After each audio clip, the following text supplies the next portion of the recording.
اعوذ باللہ من الشیطان الرجیم بسم اللہ الرحمن الرحیم۔ سورہ طارق کے سلسلے میں درس چل رہا تھا اور میں نے اس کا ترجمہ آپ کی خدمت میں پیش کیا مختصر سی بعض کلمات کی وضاحت کے ساتھ۔ آج متن میں وارد ہوتا ہوں۔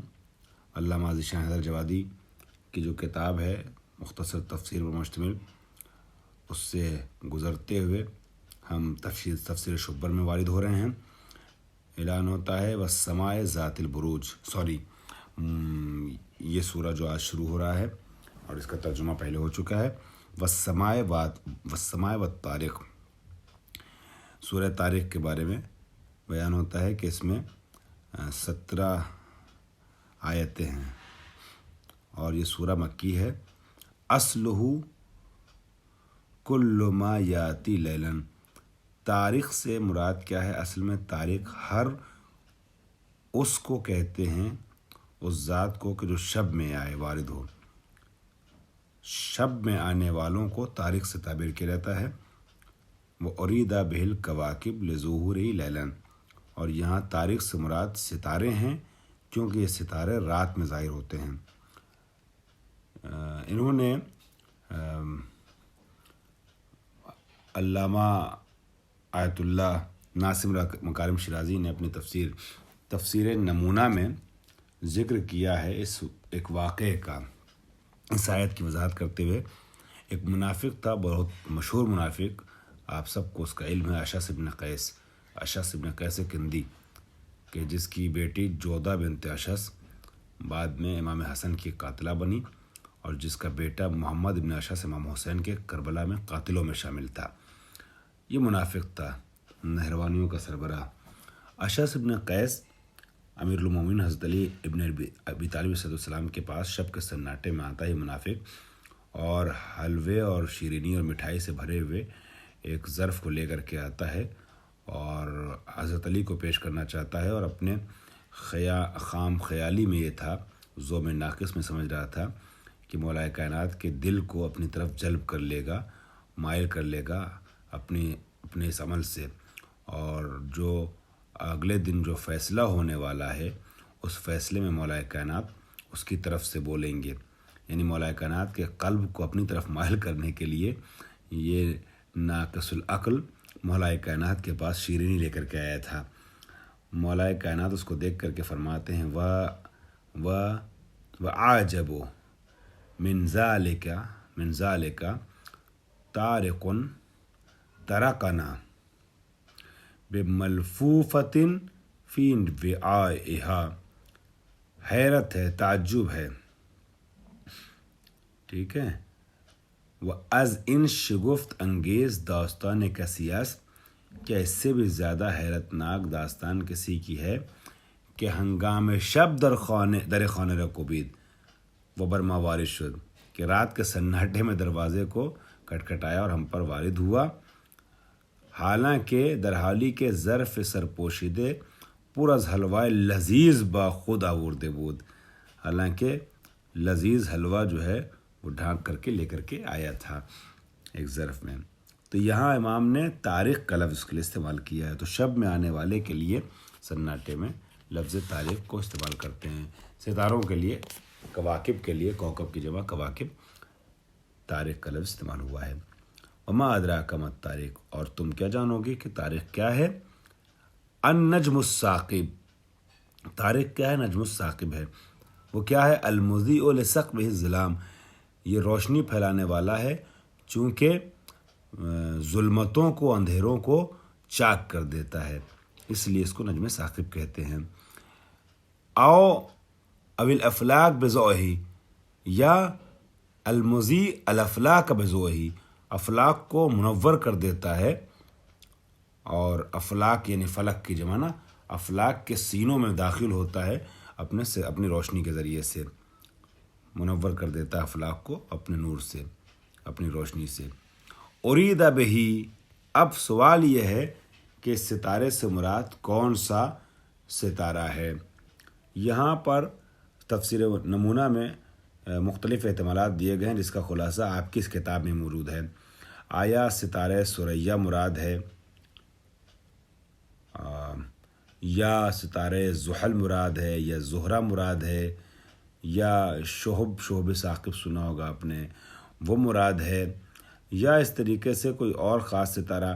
اس میں بڑی تفصیلی گفتگو انہوں نے کی ہے علامہ آیت اللہ ناصر مکارم شیرازی نے، اور نتیجے تک پہنچے ہیں کہ امام ششم کی حدیث بھی پیش کی ہے.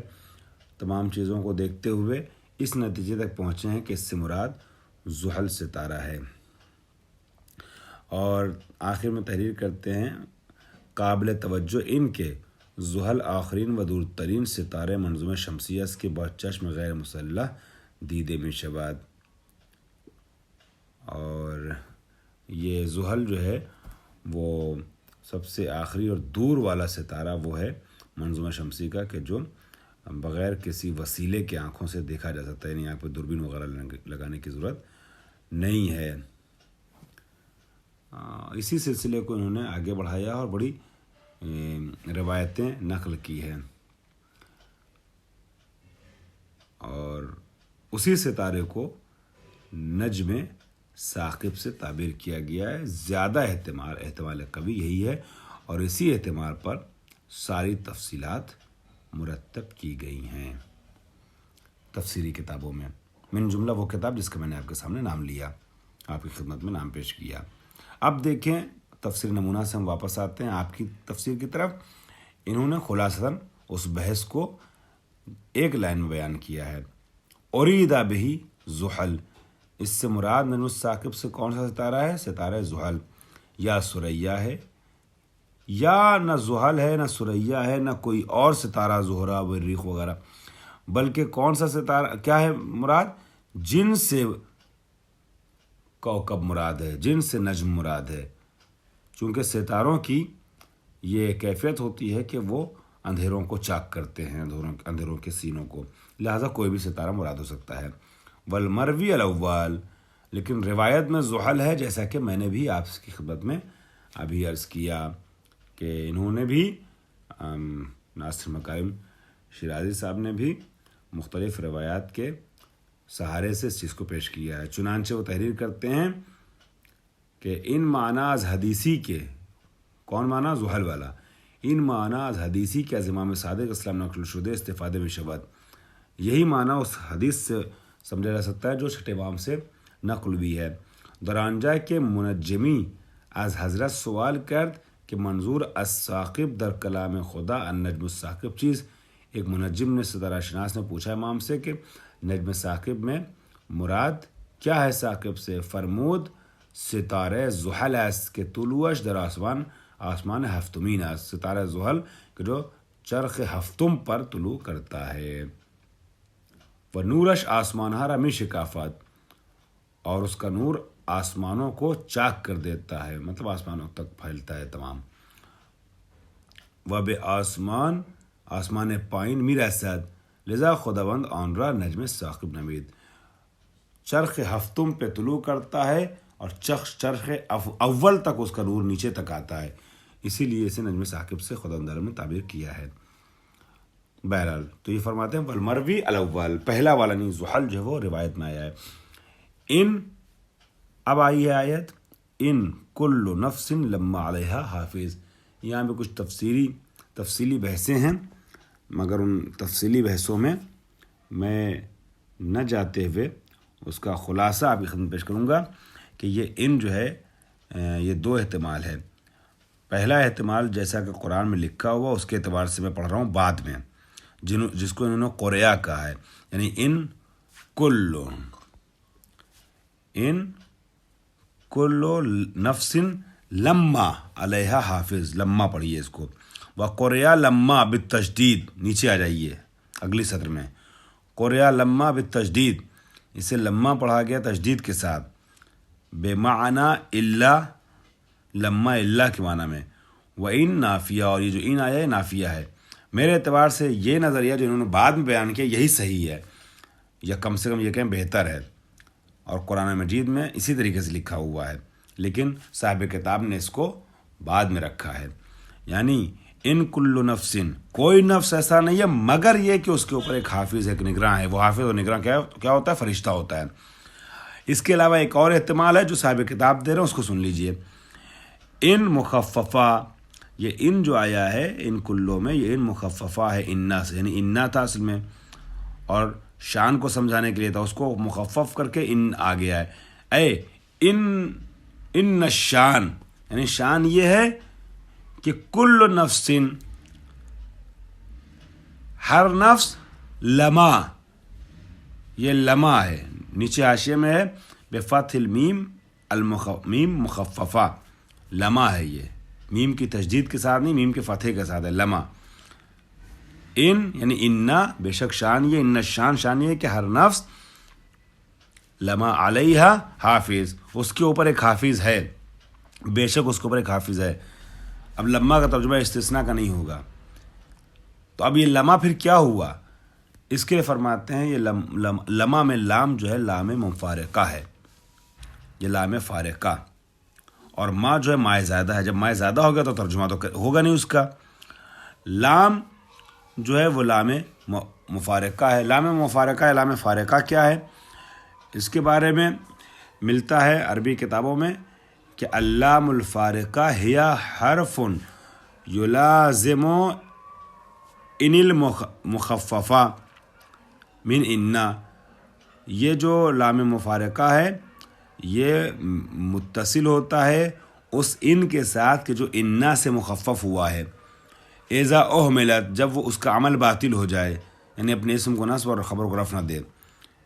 وَيَقَعُ بَعْدَهَا، اور یہ لام جو ہے وہ اس ان مخففہ کے بعد واقع ہوتا ہے. وَسُمِّيَتْ بِذَالِكَ، اور اسے مفارقہ کیوں کہا جاتا ہے؟ لِلْفَرْقِ بَيْنَ ان المثبتہ والمنفیہ، کیوں؟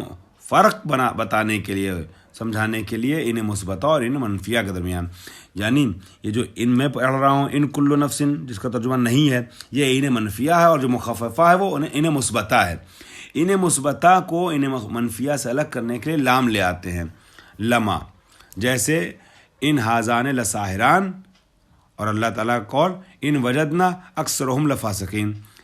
ان حاضان لساحران، یہاں پر لام آیا ہے، یا لفاسقین میں بھی لام آیا ہے. بہرحال تو یہ دونوں ذریعے ہو گئے. پھر فرماتے ہیں اس سے مراد کیا ہے؟ حافظ سے ملکن یحسی عملہا، ایک وہ فرشتہ ہے کہ جو عمل ہے، یعنی نفس کے عمل کو، یعنی انسان کے عمل کو احصا کرتا ہے. تو آپ نے دیکھا اگر ان منفیہ ہے تو ترجمہ یہ ہوگا کہ نہیں ہے کوئی نفس مگر یہ کہ اس کے اوپر ایک نگرانی کرنے والا فرشتہ موجود ہے. انہیں مثبتہ ہے یعنی مخففہ زنہ ہے تو کیا ہوگا؟ بے شک ہر نفس کے اوپر ایک محافظ ہے. دونوں کا ترجمہ جو ہے وہ ایک ہی بات کو سمجھا رہا ہے. فَلْيَنْظُرِ الْإِنسان، اچھا یہ ایک لفظ رہ گیا. اور يَحْفِظُ رِزْقَهَا وَأَجَلَهَا، یعنی ملک جو ہے اس کے عمل کو احصا کرتا ہے، یا اس کے حافظ سے مراد کیا؟ اس کے رزق کو محفوظ کرتا ہے اور انتظام کرتا ہے رزق کا، اور اس کی موت کا انتظام کرتا ہے، یا اس کی مدت کا انتظام کرتا ہے، اجل کا. اس کا نہیں فَلْيَنْظُرِ الْإِنسان، اجل سے مراد جو موت بھی ہے، اجل سے مراد وقت بھی ہو سکتا ہے. فَلْيَنْظُرِ الْإِنسان، پس انسان دیکھے، غور کرے، نظر اعتباراً فی مبدئہ، اپنے ابتدا کے سلسلے میں نظر ڈالے. اور کون سی نظر؟ نظر اعتبار، یعنی عبرت کی نظر سے اپنے کو دیکھے، اپنی ابتدا کو کس چیز سے پیدا کیا گیا. مما خلق، کیسے خلق کیا گیا؟ خلق من ماء دافق، یہ پیدا کیا گیا ہے ایک اچھلتے ہوئے پانی سے، ذی دفق، دفق والے پانی سے. اے سب الماء کہتے ہیں پانی گرانا، ذی دفق یعنی کیا؟ اے سب بدفع، اے سب بدفع من الزوجین فی الرحم، زوجین شوہر اور زوجہ دونوں کی طرف سے اچھل کر کے آتا ہے وہ پانی، اور رحم میں جگہ پاتا ہے، رحم مادر میں، عورت کے شکم میں، رحم میں، جہاں یعنی معذرت کے ساتھ مگر ترجمہ کرنا ضروری ہے، بچے دانی میں، ٹھیک ہے، جہاں پہ بچہ ٹھہرتا ہے اس جگہ پر یہ دونوں پانی اکٹھے ہوتے ہیں، اور اس کے بعد پھر یہ اولاد کی خلقت ہوتی ہے، لڑکا یا لڑکی، یہ بچہ پروان چڑھتا ہے. یخرج من بین الصلب والترائب، اس کو اگلے درس میں بیان کروں گا. وآخر دعوانا الحمدللہ رب العالمین.